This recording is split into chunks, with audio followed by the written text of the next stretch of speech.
Salut! Bienvenue pour une vidéo tier list un peu spéciale, puisqu'en plus d'être une tier list, c'est un classement.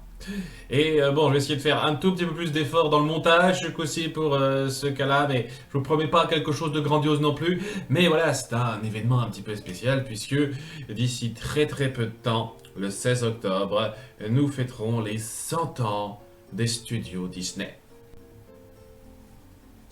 C'est pas tous les studios d'animation qui peuvent s'en vanter de ça. Pour fêter cet événement très particulier, donc, on va faire une tier list très particulière, puisqu'il sera question évidemment des films animés Disney. Disney Animation Studios, pour la simple et bonne raison que j'ai déjà fait un classement des films Pixar, il y a quelques détails près, vous avez tout.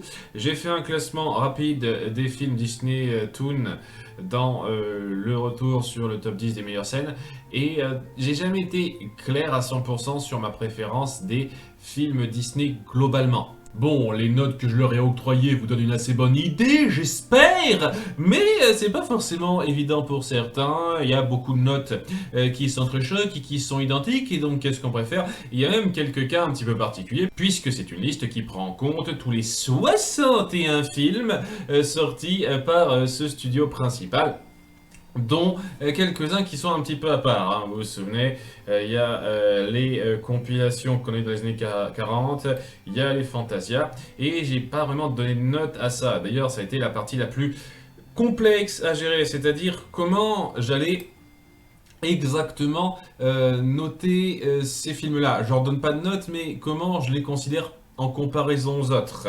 Et il y a une histoire de préférence, de valeur supplémentaire qui n'a pas été simple à instaurer lorsque j'ai fait ma liste. Mais pour rendre ça un peu plus divertissant, on va pas juste passer film par film dans l'ordre chronologique. Ah, je sais du plus en C, plus en A. Non, c'est chiant, hein. On va faire un truc plus précis, puisque j'ai vraiment fait ma liste au détail, le classement du numéro 61 au numéro 1. Et on va y aller donc de façon croissante. Commençons par le plus mauvais et terminons par le meilleur. Qui ne sera pas une surprise pour vous, mais ça me paraît mieux quand même de faire ça comme ça. Et ouais, ça va me permettre de faire les catégories au fur et à mesure, c'est-à-dire qu'on va commencer par tout ce qui est mauvais pour moi. Et vous verrez que c'est pas non plus un gros morceau, mais voilà, les mauvais, c'est-à-dire les films que je n'ai pas aimés. Et il n'y en a pas tant que ça, une fois de plus, je tiens à le souligner, même en comptant les compiles, même en comptant les films Winnie l'ourson, ce que je n'avais pas fait lorsque j'ai fait mes top 10 la première fois. Il n'y en a pas énormément. Néanmoins, il y en a quelques-uns. Et j'avoue que ça a été un petit peu difficile, puisque je vous dis tout de suite, ces deux-là sont dans cette liste. Je n'aime pas particulièrement ces films. Et comment j'ai situé par rapport à ceux que je n'aime pas et qui sont vraiment des films, parce que c'est pas des films, c'est des compilations de cartoons avec un fil rouge complètement moisi, donc c'est pas la même chose, hein, Saludos Amigos et les Trois Caballeros. Donc, il a fallu que je décide entre ces deux-là et plus bas, sur qui passait le mieux, et ça a été un petit peu du va-et-vient. Est-ce que c'est pire, est-ce que c'est meilleur? Et je tiens à préciser qu'il a fallu que j'équilibre d'une part les qualités assez impartiales que j'essaye de donner au film, pas objective, impartiale, c'est pas tout à fait la même chose, j'ai déjà fait le topo là-dessus, et le ressenti. Je le dis clairement, il y a des films, même notés au-dessus de 10, que j'ai pas apprécié regarder du tout, en dépit des qualités que j'y vois, alors qu'à côté, il y a des films qui ont un peu moins de 10 que j'ai pu un tout petit peu apprécier, qui m'ont pas particulièrement irrité. Et j'ai essayé d'équilibrer un petit peu ça pour la comparaison et le listage de ces cas-là. Et en faisant ça, je me suis dit que non, Saludos Amigos et les Trois Caballeros n'était pas tout à fait le pire. Le pire, c'est Winnie l'ourson. Ah, ça vous embouche un coin, vous l'avez pas vu venir celui-là, hein? Voilà, le pire film des studios Disney Animation Studios, eh ben c'est Winnie l'ourson 2010. Fou, hurrah, t'as gagné le titre. Ça s'est joué à pas grand chose, cela dit. Bon, je vais pas vous faire le détail, vous savez pourquoi je l'aime pas, je vous renvoie à ma critique. Je pense que j'étais assez explicite lorsque j'ai fait la critique du film. Ce film a perdu de peu face à Taram et le chaudron magique qui pour moi est un bordel mal fichu dans l'écriture à un niveau abyssal. Vraiment, si on fait un tant soit peu gaffe à comment une histoire, un tant soit peu réfléchie s'écrit, ce film se pète la gueule sur tellement de points. Et à côté, l'animation est pas ultra fameuse, à part quelques moments en particulier, et les mises en scène cassent pas la baraque, sont pas très mémorables. Pour les personnes qui me disent «Ah, tu t'intéresses que scénario?» Oui, je vous emmerde. Voilà, c'est ça. Y a rien qui surélève particulièrement le scénario qu'on met en place, à part quelques petits détails près. Donc, j'estime que ça ne suffit clairement pas à compenser. Ouais, des problèmes différents pour les deux. Je pense que Taram et le chaudron magique a plus de mérite. Même si les deux sont à peu près tout aussi irritants. Et en numéro 3 des pires, c'est le Winnie Ourson original. Si j'arrive à le retrouver, il est là. Ah là, c'est un cran au-dessus de son successeur, mais de pas beaucoup, hein. Et honnêtement, ça me sidère de considérer ce film-là comme supérieur à deux autres films quand c'est juste une compilation de courts-métrages mal collés ensemble qui passent pas particulièrement. Je déteste ce format, je trouve que c'est nul à chier. Et pourtant, ouais, c'est au-dessus de ces deux-là. Il y en a même qui sont au-dessus des compilations de courts-métrages de ça, alors que c'est vraiment pas un truc qui marche pour moi, mais... Ouais, je pouvais pas les mettre plus haut. Je ne pouvais pas mettre Saludos Amigos et les Trois Caballeros en dessous de ce niveau-là. Non, non. Hein. Mais bon, il faut que j'en parle maintenant. C'est le tour de Saludos Amigos, qui est à peine un film, quoi. 40 minutes, c'est surtout une excuse pour balancer les cartoons. Les cartoons, ça va. Et pas les plus extraordinaires jamais faits, ce qui fait que ça mérite pas particulièrement l'appellation de film. Mais bon, j'ai vu pire en termes de cartoon. C'est déjà ça. Et en toute sincérité, à titre vraiment ressenti personnel, je le préfère même au suivant, qui est Les Trois Caballeros. Je le mets au-dessus parce que ça essaye davantage de ne pas se foutre de la gueule du spectateur en ayant une longueur acceptable pour un long métrage. Néanmoins, j'ai largement plus eu du mal à supporter ce film, déjà parce qu'il était plus long et que ça racontait rien, et ouais, les transitions sont mal fichues, c'est majoritairement une excuse pour foutre de l'incrustation du cartoon sur du live action qui a pris un coup de vieux, faut dire ce qui est, et des cartoons qui, dans l'absolu, sont peut-être un tout petit peu moins bons que ceux de Saludos Amigos pour ce qu'on en voit. Mais ça essaye de lier ça un tout petit peu mieux avec les Trois Caballeros titulaires, ce qui n'est pas extraordinaire non plus, ce qui est déjà quelque chose. Donc voilà, je lui reconnais un tout petit peu plus d'effort, de mérite dans la présentation par rapport à Saludos Amigos, et c'est pour ça que c'est légèrement au-dessus, mais de pas beaucoup, hein, je le dis clairement. Désolé aux 2-3 fans vocaux qui me suivent, qui disent adorer ce film, je vous suivrai jamais là-dessus. Et quitte à me faire détester par pas mal de fans d'un certain film, oui, le suivant c'est Atlantide, ouais. J'ai fini par me calmer un petit peu sur le rejet que je ressens en regardant ce film, mais les problèmes restent présents pour moi. Et les justifications que j'entends m'ont jamais vraiment convaincu, hein. Vraiment pas. Ouais, je vais pas m'apesantir là-dessus. Ça reste un film raté, avec des ambitions notables s'il avait su mieux les gérer, si les personnages n'étaient pas des gimmicks chiants, si le scénario savait souffler, si on n'incorporait pas l'humour chiant qui fout le ton en l'air. S'il n'y avait pas tous ces problèmes-là, je le saluerais pour ses ambitions et ce que ça aurait pu être, mais c'est pas le cas pour moi. Enfin bon, le suivant c'est la boîte à musique. Oui, on va les placer assez tôt quand même, hein, ces quatre-là. Hein. C'est pas dans l'excellence, hein, ces cas-là. Donc, ouais, la boîte à musique, je pense que c'est la compilation hors Saludos Amigos et Trois Caballeros la moins satisfaisante. Il n'y a que Casey à la batte qui m'a vraiment marqué de façon efficace. Le reste, c'était soit acceptable sans plus, soit creux et oubliable. Et le cas suivant, c'est un peu comme les deux derniers, ça va être une compétition entre deux films qui ont eu la même note, c'est-à-dire 9 sur 20 entre Volt et Ralph 2.0. Et ouais, ça demande un peu de réflexion parce que je les ai détestés pour des raisons un peu différentes. Il y a des qualités qui font que c'est loin d'être des sombres merdes où il n'y a rien à retenir. Mais... Merci la voiture. Mais je pense que d'un point de vue irritation, il n'y a pas photo une seule seconde, je préfère Volt. Volt m'énerve par sa prémisse, il y a beaucoup de trucs qui passent mal, mais Ralph 2.0 est tellement une insulte pour moi au monde de Ralph original. Plus je m'y penche, plus je réfléchis à ce que ça raconte, plus je vois comment ça fait régresser les deux personnages principaux que, en dépit des bons points que je peux pas lui nier, c'est ultra irritant. Je pense que dans l'absolu, ouais, je le trouve peut-être même plus irritant que Atlantide. Atlantide, j'ai fini par passer l'irritation parce que c'est surtout la considération des gens en fait. Ah mon dieu, c'est génial au même niveau que la planète au trésor, ça m'irrite toujours un petit peu ça, mais voilà, c'est vraiment la considération des gens. Là, c'est le film en lui-même quoi.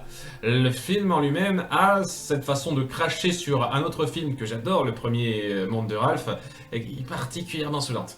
Et donc, ouais, c'est d'un gros malus, ce qui fait que je préfère dans l'absolu Bolt, ou Volt plutôt en VF. Il suffit de mettre en avant des animaux mignons pour que les gens trouvent ça génial. Je pense que ça a un petit peu aidé. C'est pour ça qu'il est un tout petit peu apprécié par certains, mais bon, ça fait partie de ces films complètement tombés dans l'oubli dans l'absolu quand on voit ça du point de vue du grand public. C'est un peu mérité en ce qui me concerne. Le suivant, si j'arrive à le retrouver, c'est Dinosaure. Voilà. Ça aurait pu être pire dans l'absolu, mais je trouve que ça foire trop dans l'exécution, les nombreux thèmes que ça met en place qui sont très intéressants. Et ouais, sur le plan technique, il y a beaucoup trop de choses à dire sur les visages concrets.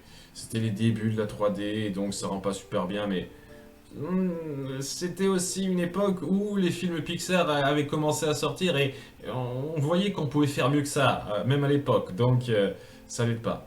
Mais vrai, entre les personnages lourds de service qui m'ont gavé et pas mal de thèmes un petit peu foirés dans l'exécution, je peux pas apprécier énormément ce film, même si je lui reconnais des ambitions intéressantes.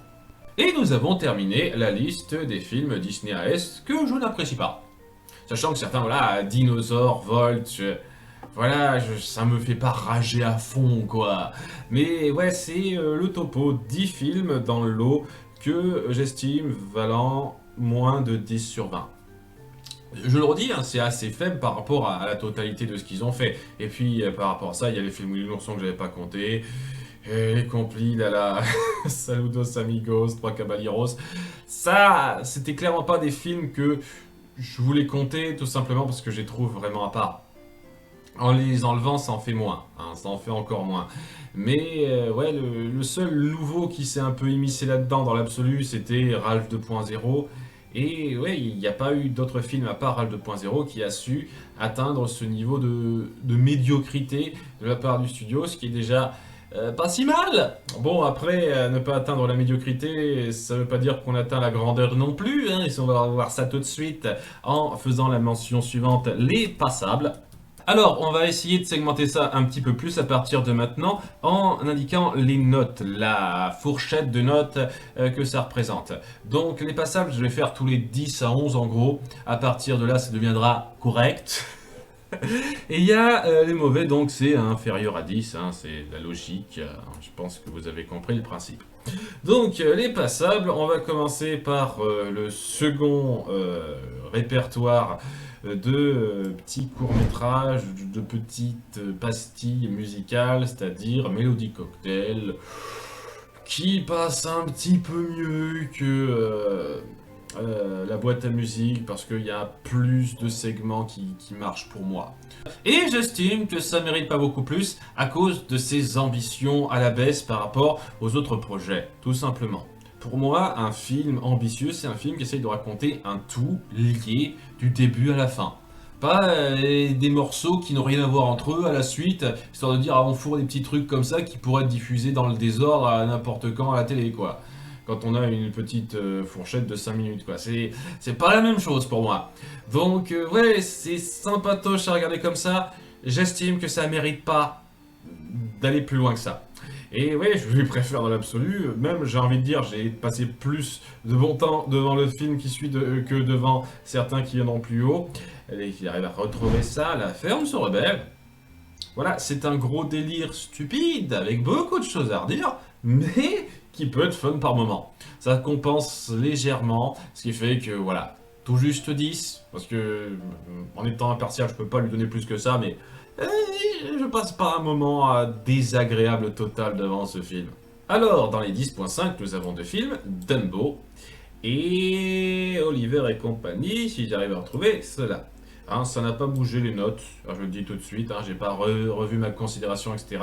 J'estime, une fois de plus, qu'Oliver et compagnie est pas super bien rendu dans son histoire, sa narration n'est pas prenante, elle est très oubliable sur beaucoup de points, et certains personnages sont mal rendus. Et Dumbo, bah, c'est majoritairement du cartoon, pour tenir à peine les 1 heure.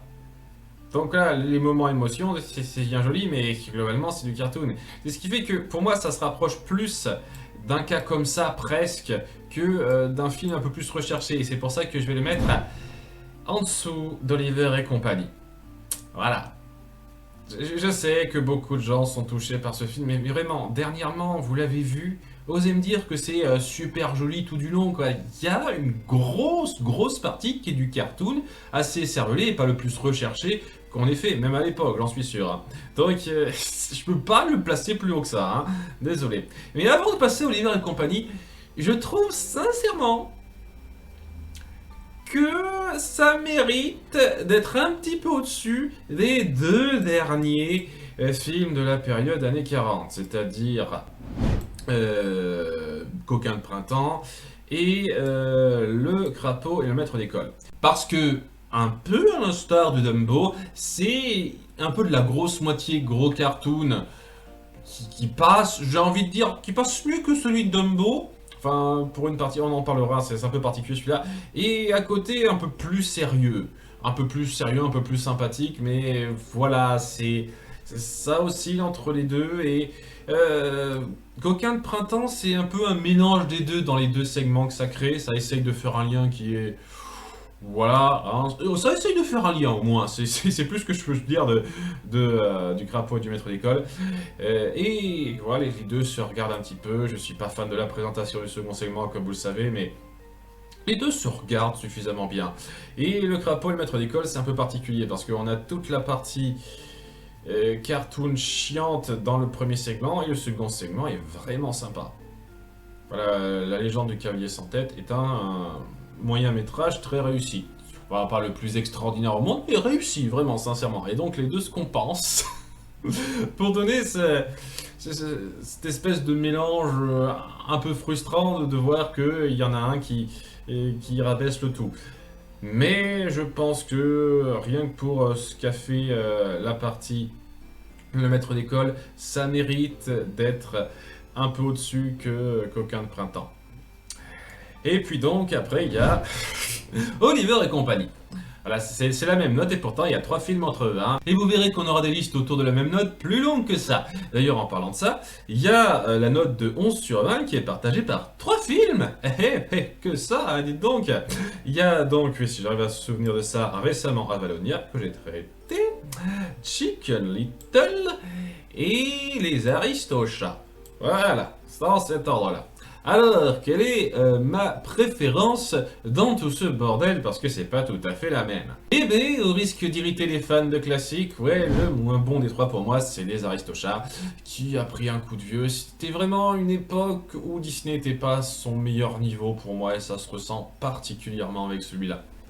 Voilà, il y a des morceaux musicaux qui marchent bien, etc., mais... Voilà, le récit, les différentes mises en scène, les transitions, ça aurait pu être largement mieux fait pour moi. Ensuite, donc, le tout récent Avalonia se fait sa place. C'est vraiment l'univers créé inventif qui rattrape ce qui, pour moi, vaut pas mieux qu'Oliver et compagnie en termes de récit mémorable, quoi. C'est très oubliable, très cliché, et c'est incroyable de voir ça de nos jours fait par Disney. Vraiment, le récit... dans son écriture a beaucoup de problèmes.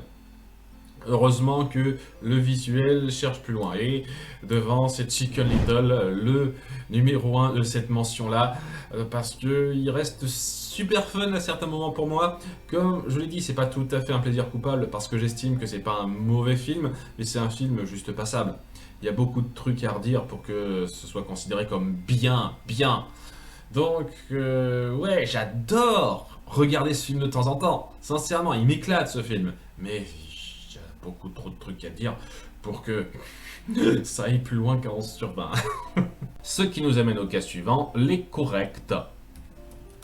Voilà, les trucs que j'ai regardés avec certains plaisirs, mais qui ont pas énormément décollé ou qui ont trop de défauts pour aller plus loin que 11,5, 12,5. Voilà la fourchette de cette catégorie-là. Hein. Vous voyez que je pense que je devrais en rajouter quelques-unes. Donc, on va commencer par pas mal de cas qui ont eu 11,5 parce que c'est une note qui est apparue assez régulièrement. C'est-à-dire Peter Pan, Bernard et Bianca 2, La Princesse et la Grenouille, qui j'arrive à retrouver, et Raya. Voilà, il y en a 4 qui ont eu cette note pour moi, et vous verrez qu'il y aura un 5e film qui s'immiscera entre ces 4-là. Tous ont eu 11,5, et donc c'était un petit peu difficile de choisir qu'est-ce qui passait le mieux ou le moins bien pour moi. Et après réflexion courte, oui, c'est Peter Pan qui remporte la palme du moins bon des 4. Parce que c'est tout juste en 11,5, hein, et vraiment pas loin du passable pour moi. Je sais pas ce qu'il met au-dessus des Aristochats dans l'absolu, mais c'est surtout l'univers qu'on découvre qui est un petit peu plus enchanteur, plus créatif. Parce qu'au-delà de ça, je trouve que c'est les mêmes tares d'écriture, même si c'est pas la même ambiance. Il y a des concepts qui me plaisent là-dedans, un peu plus que dans les Aristochats. C'est ça qui le met un petit peu au-dessus, mais voilà, les personnages, les mises en scène, les situations, il y a beaucoup de trucs grossiers là-dedans. Hein. Ça n'a pas tenu l'épreuve du temps si bien que ça, je trouve, ce film. Beaucoup le considèrent comme un classique intemporel, clairement pas moi.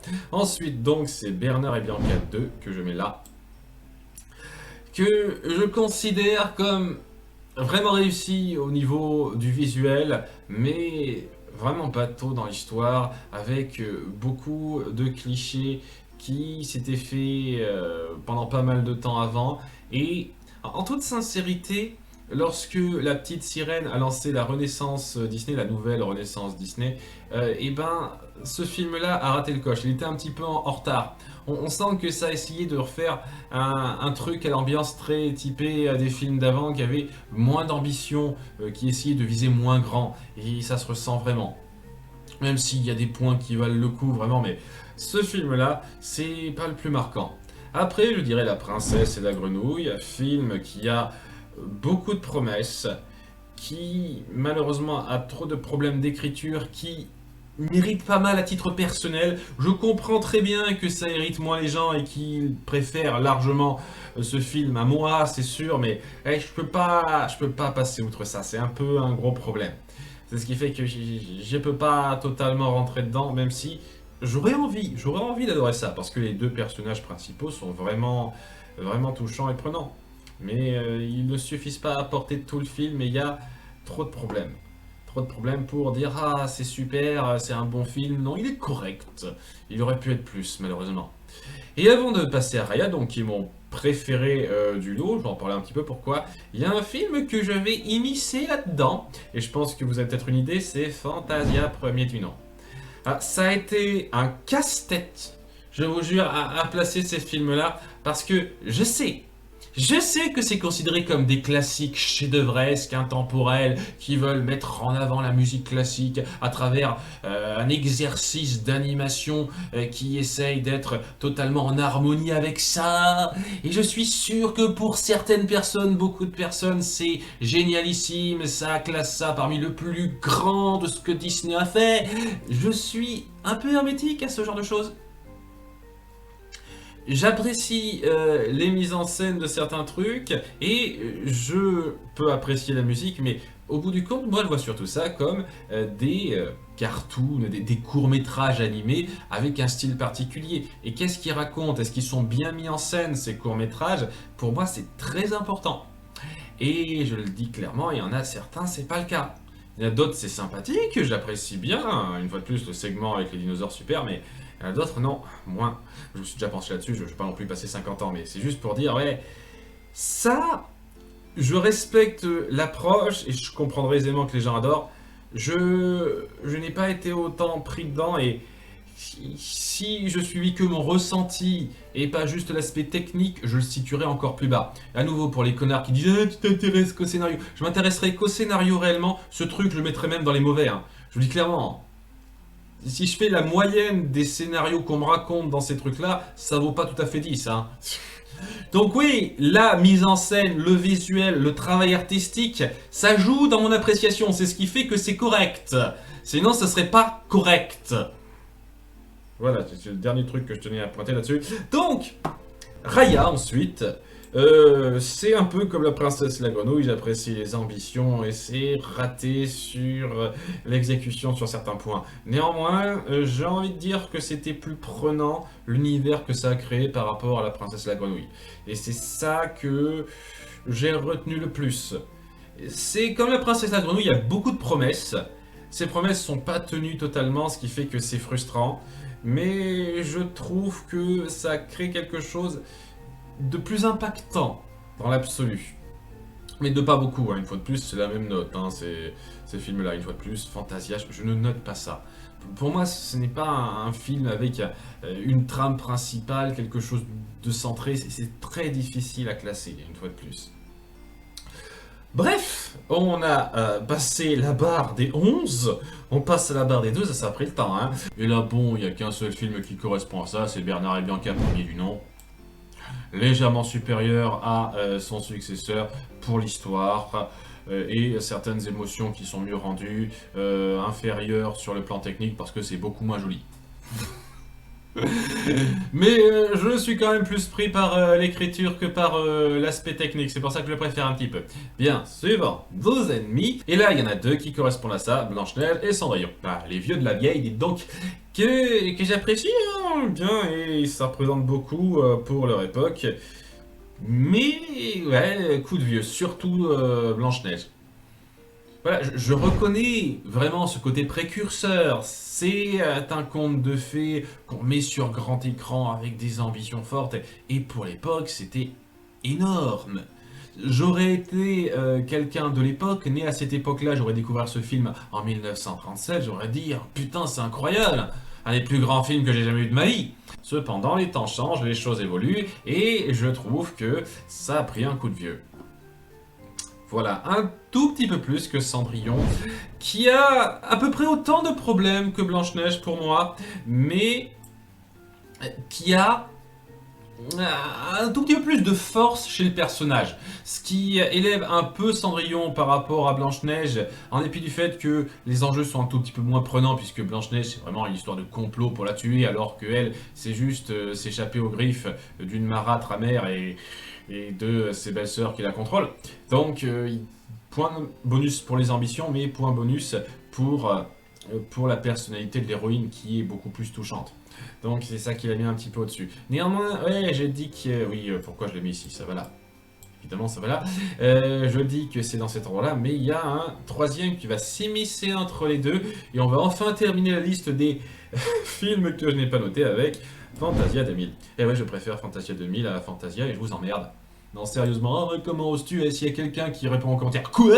Comment ose-t-il préférer Fantasia 2000? Bah, je vous emmerde. Une fois de plus, c'est mon ressenti, c'est ma liste. Hein. Si vous trouvez que c'est pas le cas, pour vous, bah, n'hésitez pas à le faire partager. Mais si c'est pour me voir de haut, je vous emmerde. Si ça se trouve, il y a quelqu'un qui a mis ça en commentaire, en réaction directe, là, dans le chat, il dit « Comment il m'a répondu ?» Alors qu'une fois de plus, hein, ce n'est pas du live. Enfin bref, Fantasia 2000, qui essaye de suivre les pas du premier Fantasia. Je trouve que d'un point de vue technique, si on nommait les erreurs de présentation pour beaucoup de gens, des segments qui, je trouve, sont loin de représenter le nerf du film, Genre, il y a une présentation de 2 minutes avant le segment. Ah, je peux plus apprécier le segment parce que la présentation est pas super bien faite. C'est quoi ce truc? J'ai jamais compris ça. Mon dieu, c'est ça qui me sort totalement du film, hein. La présentation, elle est plus aussi classe que le premier film. Ok, ok. Bon, j'ai déjà parlé, je dois être une des rares personnes à trouver que c'est plus sympathique à suivre dans Fantasia 2000, ça. Mais ouais, au-delà de ça, je trouve les segments plus sympathiques à suivre parce qu'ils sont moins abstraits. Je ne suis pas fan de l'abstrait et ça fait partie de mes critères impartiaux, c'est-à-dire par rapport à mes goûts personnels que je me fixe. Et l'abstrait, sur le principe, pour moi, est moins passionnant à suivre que le concret. Il y a plus de concret dans Fantasia 2000 et je suis davantage pris dans ce que ça veut raconter grâce à ça.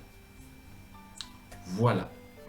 Je sais que je suis un des rares à penser ça, mais je tiens à appuyer mes positions là-dessus.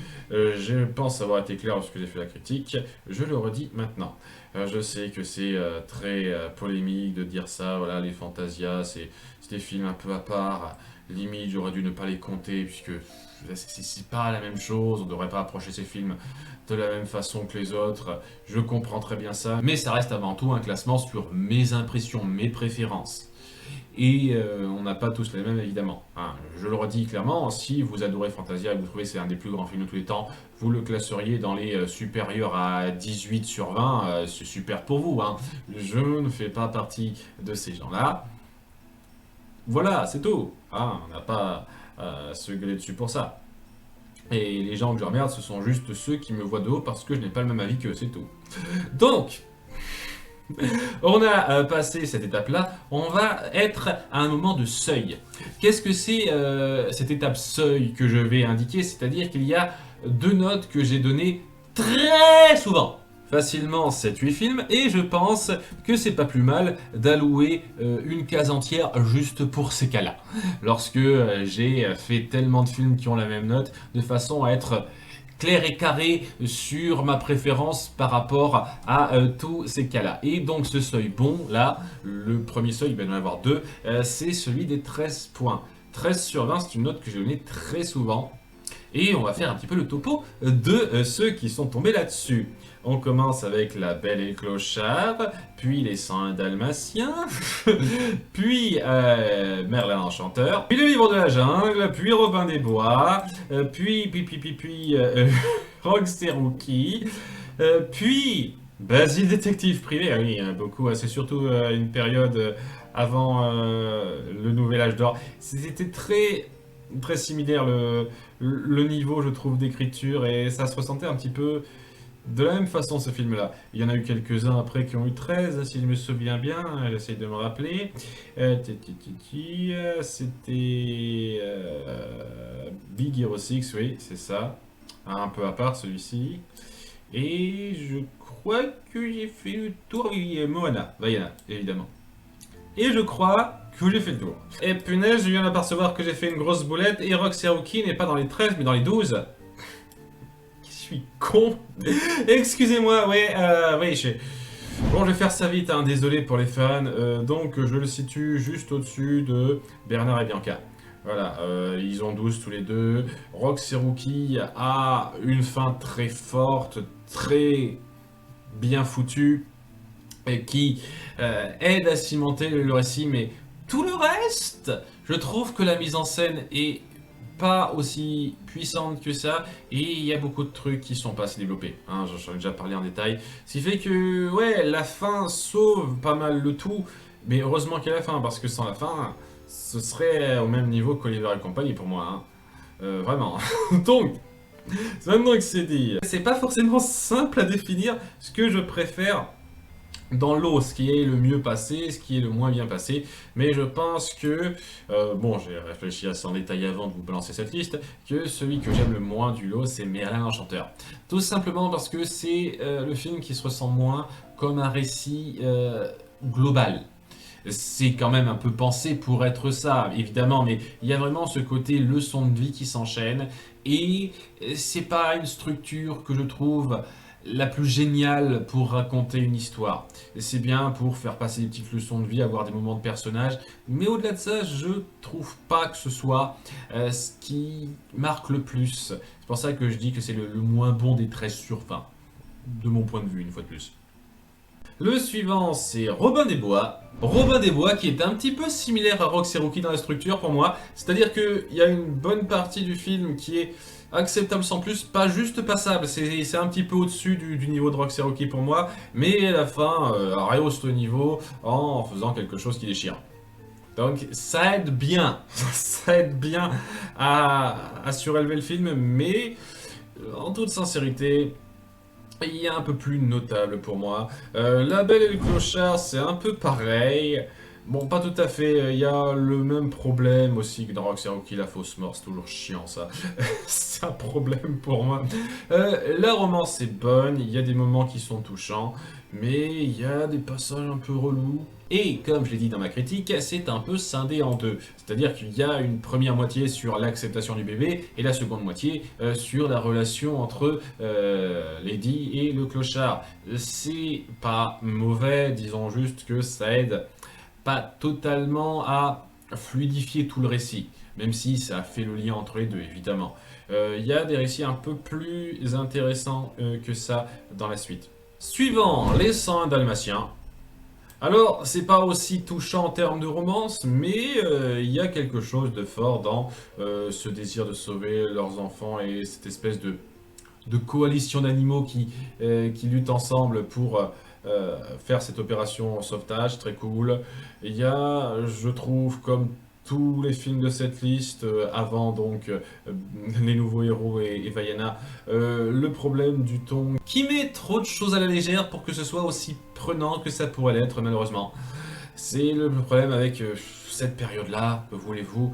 Je pense que les mêmes histoires avec un ton Disney plus récent, ou un ton Disney à niveau années 90, aurait pu donner quelque chose de plus marquant, mais c'est un peu l'effigie de l'époque qui fait que c'est pas aussi réussi que plus tard. Ouais, je sais, ah mon dieu, les vieux trucs ça marche pas. Il y a quelques exceptions, on verra plus tard, mais c'est le ressenti que ça me donne, la façon de faire de Disney à cette période-là.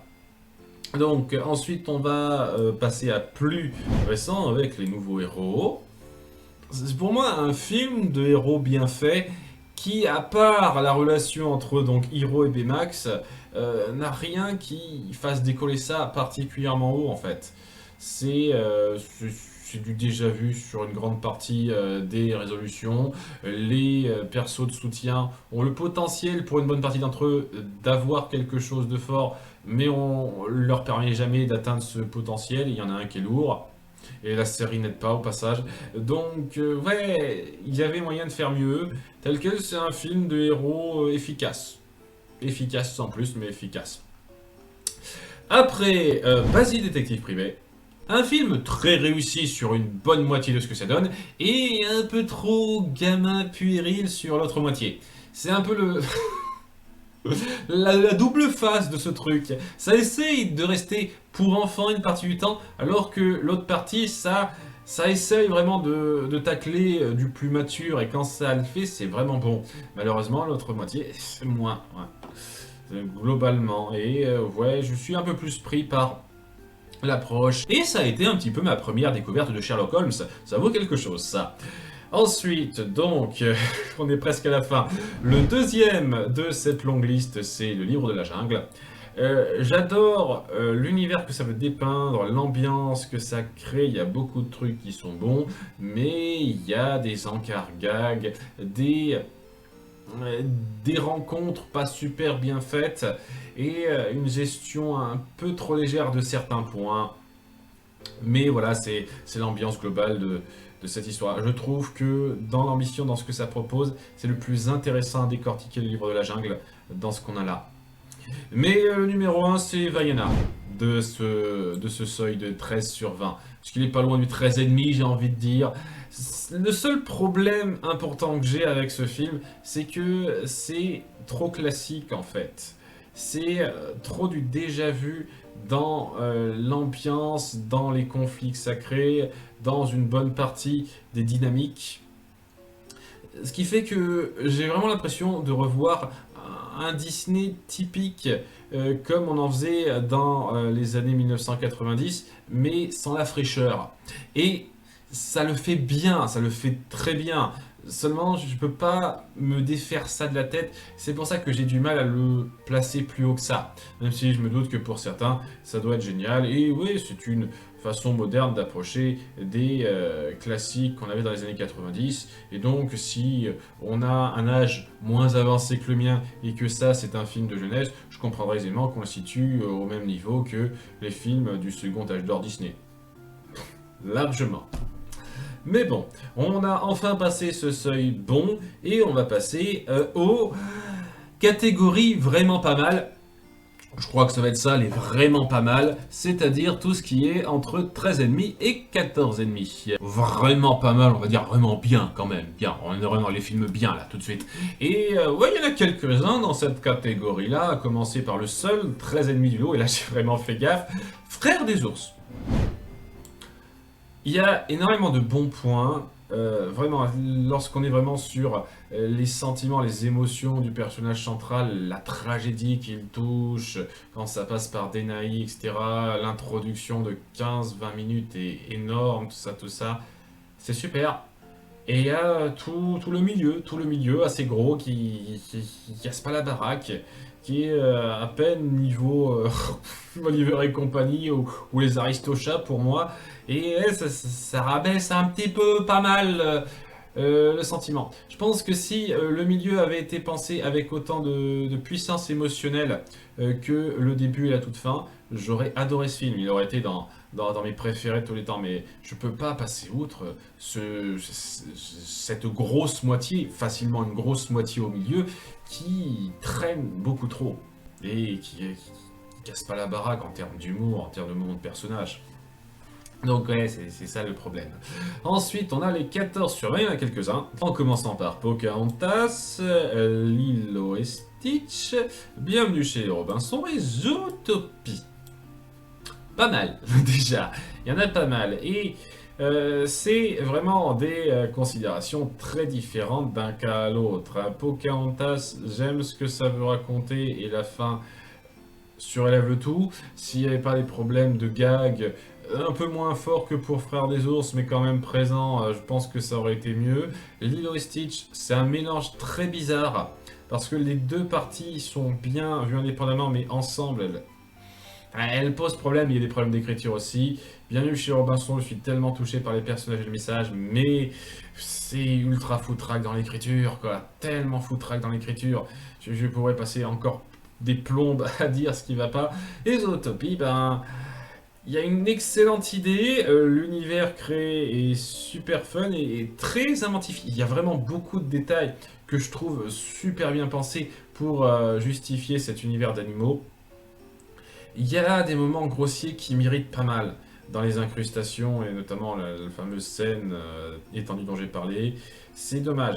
Ce sont tous les quatre des films, enfin surtout ces trois-là, parce que Lilo et Stitch c'est vraiment particulier, tous les trois des films qui avaient le potentiel d'être géniaux s'il n'y avait pas les problèmes gras évidents qui viennent un tout petit peu plomber le tout. Alors, comment est-ce que j'ai classé ces quatre-là? Eh bien, je les ai classés derrière La Belle au bois dormant, que j'ai failli oublier. En toute sincérité, celui-là, je pense qu'après reconsidération, je mettrai 13,5, 14. Ouais, plus 13,5 que 14. Je suis pris par l'ambiance, la méchante, j'adore, il y a des moments que je trouve super bons, mais il y a des grossièretés, etc., etc. Je dois être une des rares personnes à le situer aussi haut par rapport aux autres, mais ouais, c'était tout juste 14 lorsque j'ai noté. Bref, qu'est-ce que je situerais après ça? Eh ben, c'est Bienvenue chez les Robinson, parce que voilà, les problèmes d'écriture sont beaucoup trop évidents et dans ta face pour que je passe outre. Alors que punaise, le reste est tellement bon. Ensuite, donc, je situe Lilo et Stitch. Émotionnellement super fort sur beaucoup de points.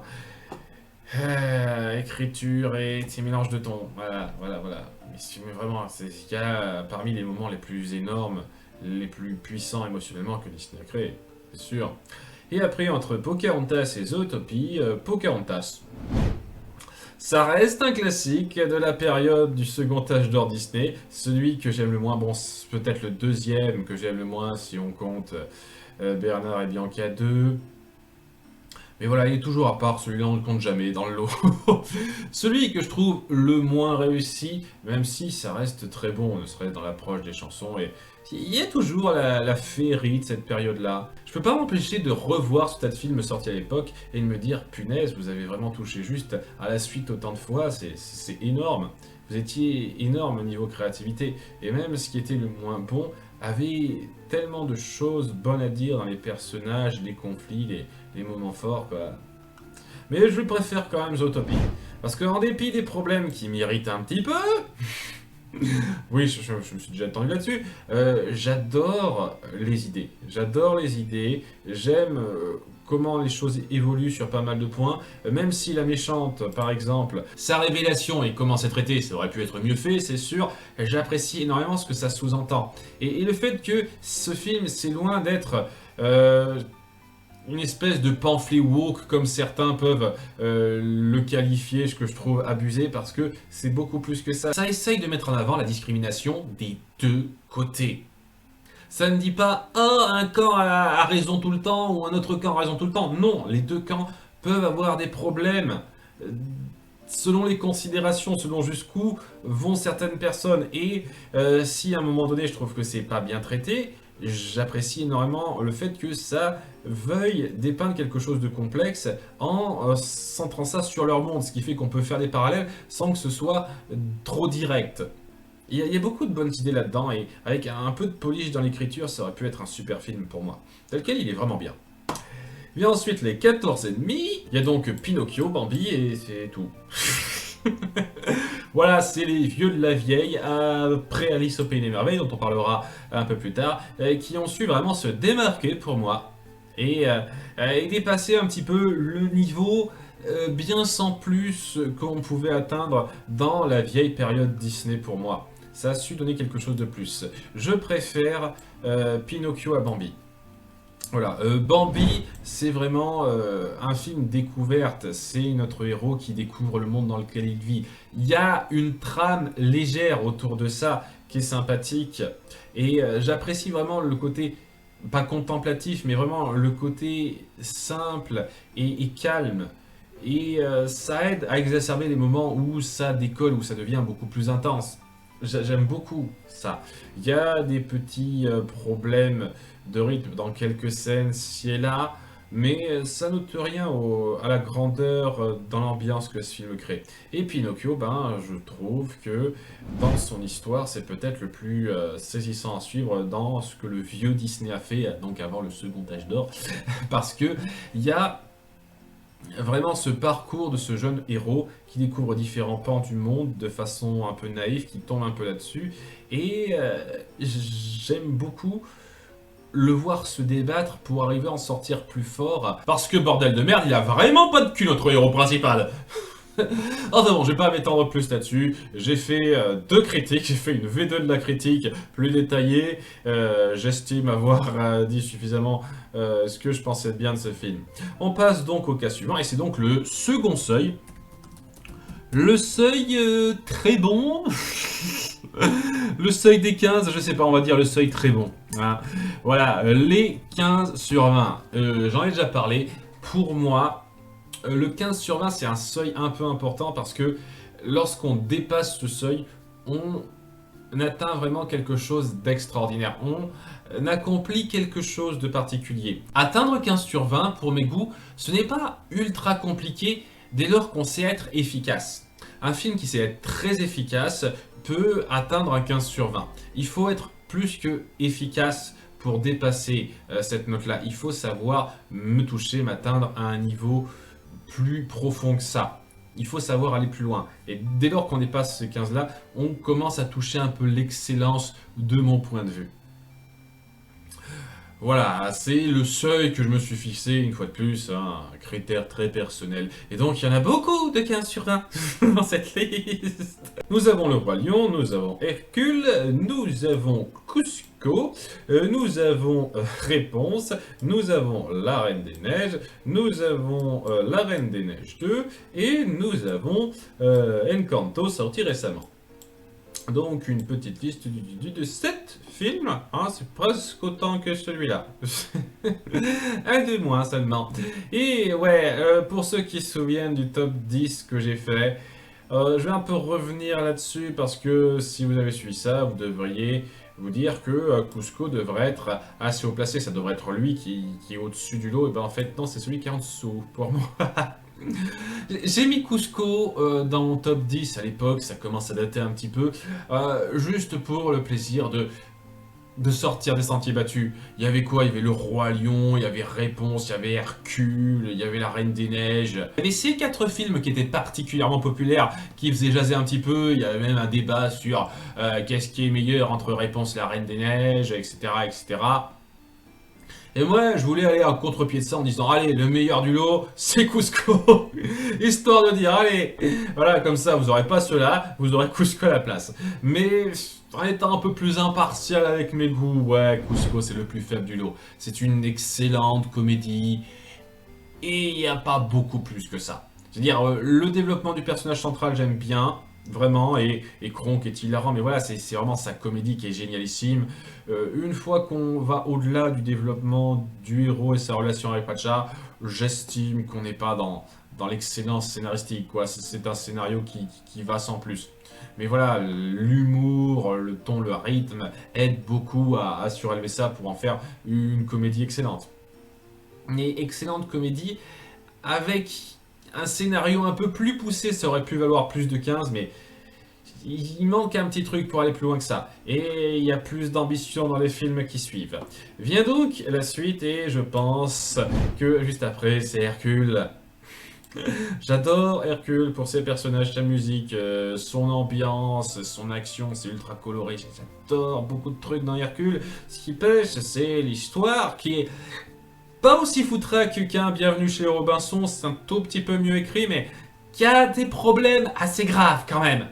Il y a beaucoup de choses à dire scénaristiquement pour moi dans Hercule, dans l'écriture. Ce qui fait que ouais, je peux pas aller plus loin que ça.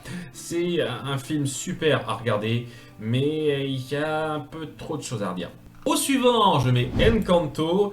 Je vais peut-être pas faire plaisir à certains, parce que voilà, ça veut dire que je préfère les autres. Et ouais, c'est vraiment sur un mouchoir de poche que ça se joue. C'est vraiment pas grand-chose, qu'on soit bien d'accord.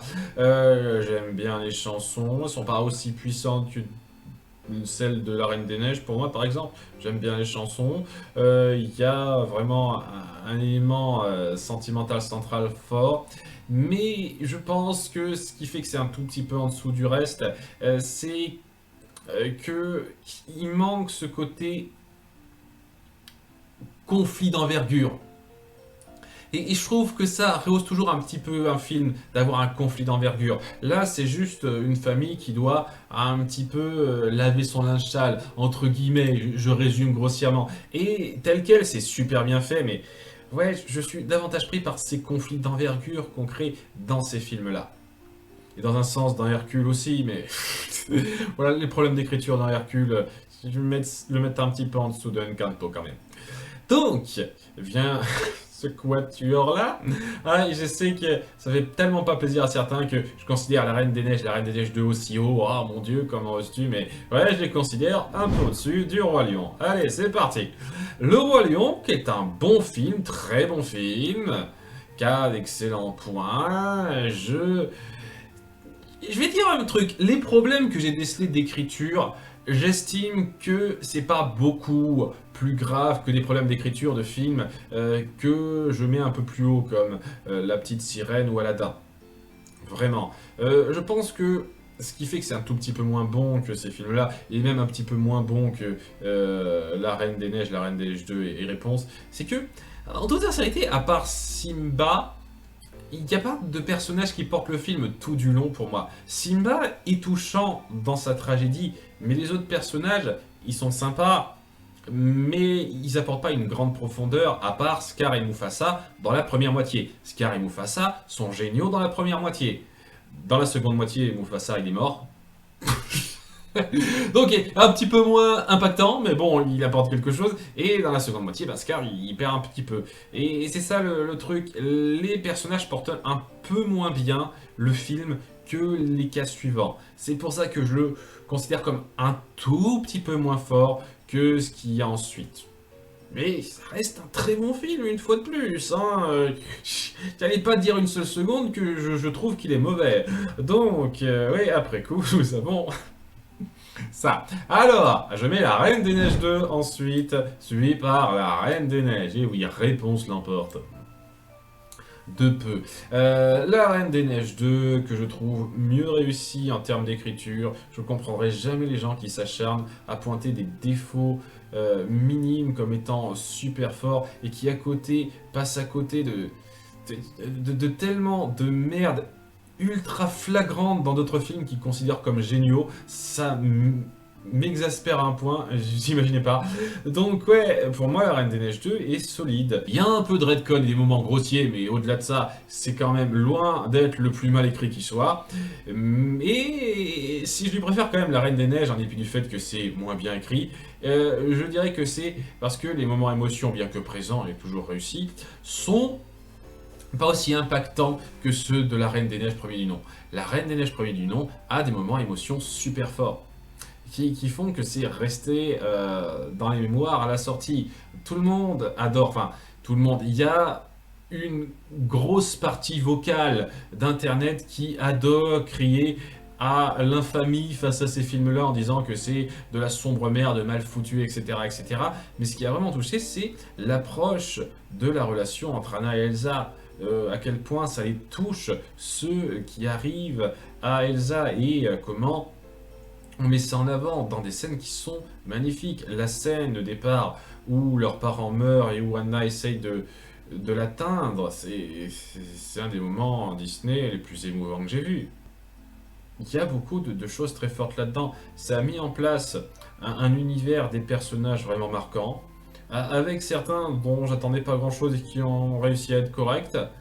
Et je trouve toujours que ça tient la route, en dépit du fait qu'il y a des problèmes d'écriture un peu plus notables que dans La Reine des Neiges 2, mais une fois de plus, quand on compare à Hercule, j'estime que c'est quand même pas si affreux que ça dans la réussite d'écriture.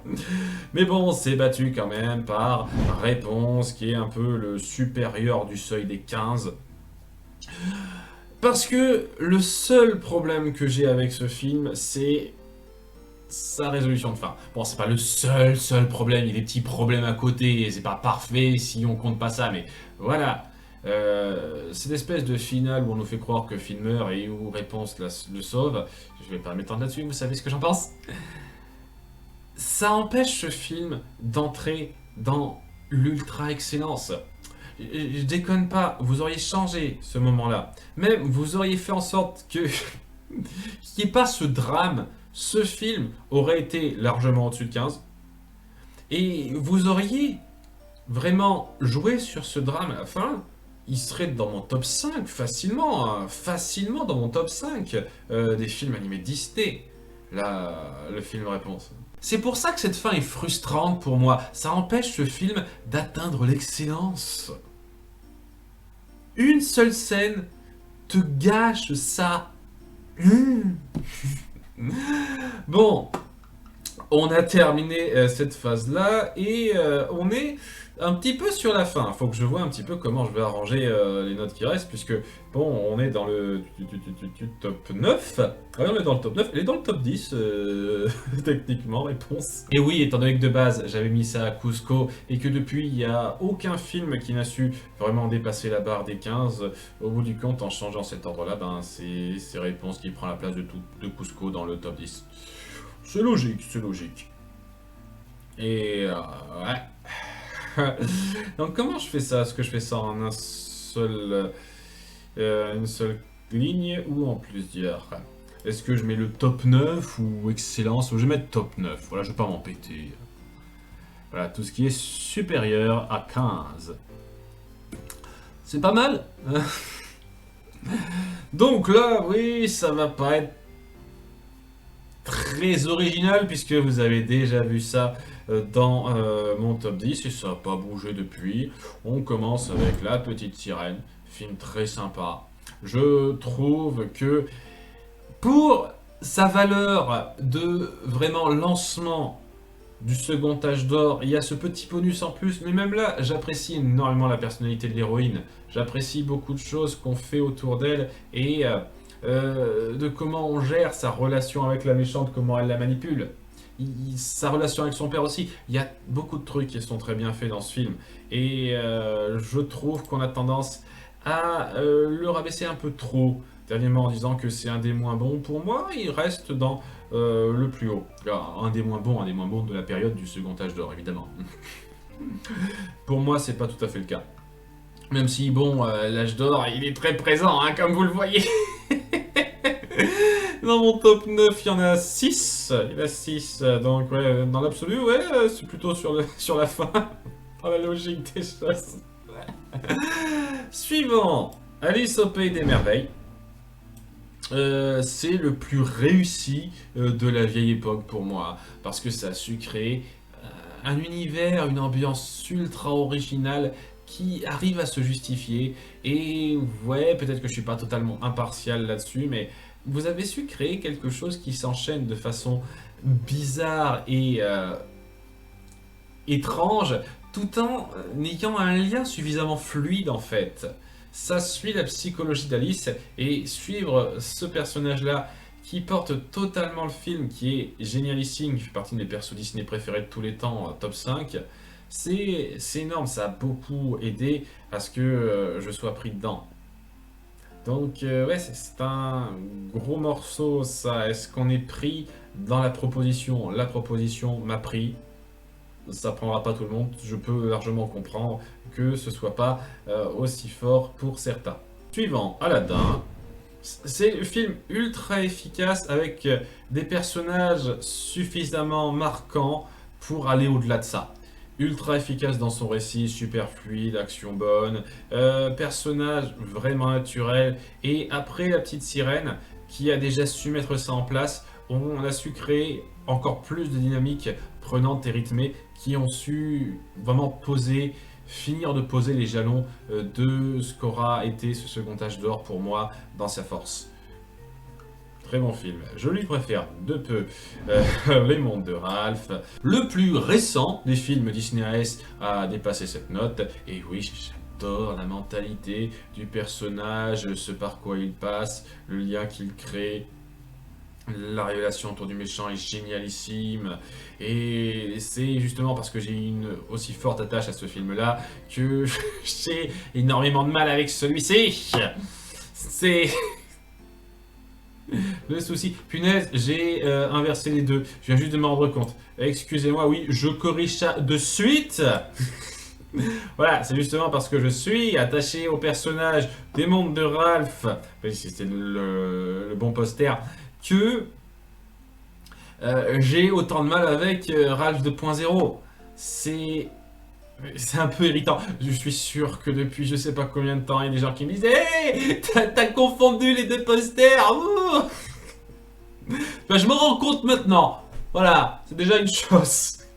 Bien, le suivant, c'est le bossu de Notre-Dame, qui n'a qu'un seul gros défaut, c'est les gargouilles. Sans les gargouilles, il sera encore plus haut que ça.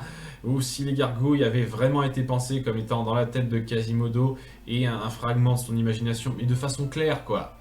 De façon claire, bien mise en avant, alors que là, c'est au mieux nébuleux, au pire c'est n'importe quoi. Parce que ça ne colle pas, il y a tellement de mise en scène où ça colle pas. C'est ça quoi, mieux gérer ces personnages ou au pire ne pas les incorporer et nickel. Ça aurait été un film quasi parfait, mais non. Bon, je vais pas passer trop de temps là-dessus. Suivant, Tarzan.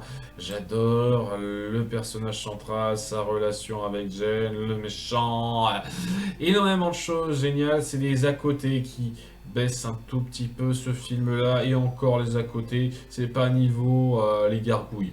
Disons qu'il y a des moments de pic d'action, d'intensité, d'émotion dans le bossu Notre-Dame qui sont un peu plus élevés que dans Tarzan, mais Tarzan a un peu moins de problèmes de ton avec ses à côté légers. Loin d'être anecdotique, mais pas aussi ennuyeux que dans le bossu Notre-Dame. Et voilà pourquoi je le préfère très légèrement. Ensuite, donc en numéro 3, La Belle et la Bête. Une romance iconique qui marche tellement bien. Les trois personnages centraux sont excellentissimes. La Bête, Belle et Gaston sont un trio qui décape, qui fait que ce film marche du feu de Dieu dans l'évolution de leur mentalité pour certains et comment certains se tiennent sur leur position. C'est juste excellent. C'est du développement de personnages à travers leurs relations particulièrement fort. Et ça sait le faire en posant un cadre enchanteur, mais posé efficace, ultra efficace. C'est l'un des meilleurs classiques Disney, considéré comme le meilleur par beaucoup, j'imagine, battu par le Roi Lion pour certains, qui passe à merveille. Je lui préfère tout de même de très peu Mulan, parce qu'il y a quelque chose de très fort dans la configuration qu'on met en place. L'humour est génial dans Mulan aussi, alors que l'humour de La Belle et la Bête est loin d'être mauvais, mais il n'est pas aussi percutant. Et ces moments d'introspection du personnage, l'action ultra bien rendue, les chansons, bon, ça vaut pas La Belle et la Bête, je préfère la chanson de La Belle et la Bête. Tout ce que ça met en place, ça donne un tout un peu plus satisfaisant. De pas beaucoup, hein, en toute sincérité, hein, ça se joue à pas grand chose ces deux-là, mais voilà, je préfère un tout petit peu Mulan à La Belle et la Bête. Mais bon, mon numéro 1, c'est une surprise, La Planète au Trésor. Bon, je vais pas m'étendre des masses là-dessus, vous savez ce que j'en pense. Ce film est pour moi la quintessence du personnage touchant et marquant en fait. Et je pense que de ce point de vue-là, c'est ce film qui a le mieux réussi. Dans les personnages et les relations entre eux. La plus évidente étant évidemment la centrale. Mais il n'y a pas que ça. Donc voilà, le topo, voilà mon top 61 des films Disney Animation Studios sortis jusqu'à présent. En revenant un petit peu en arrière, je peux tout vous montrer comme ça, oui, c'est bien. Voilà, vous avez le topo. Je ne sais pas où je situerai Wish, j'espère plus en haut qu'en bas. Mais oui, comme vous le voyez, il y a vraiment que une dizaine de films là-dedans que je considère comme mauvais. Il y en a même certains que je considère pas comme des films. Je suis désolé, Saludos Amigos, c'est pas un film. Et après ça, ben, ça varie de passable à vraiment bien. Et une fois de plus, c'est pas tous les studios qui ont un ratio de cette qualité-là. En ce qui me concerne en tout cas. Donc c'est un bon point, c'est un bon point. Et si ça vous intéresse de voir comment on pourrait mettre ça en compétition avec tout ce que Disney a fait en termes d'animation, à quelques rares exceptions près, il y a normalement, si tout se passe bien, un tournoi qui devrait avoir lieu d'ici très peu de temps, qui se jouera avec tout le monde, où je vous ferai participer en live, et j'espère que vous serez nombreux à ça. Il y aura une annonce, il se fera très certainement sur ma chaîne. Je vous remercie d'avoir suivi, bon anniversaire Disney, et à très bientôt, bye.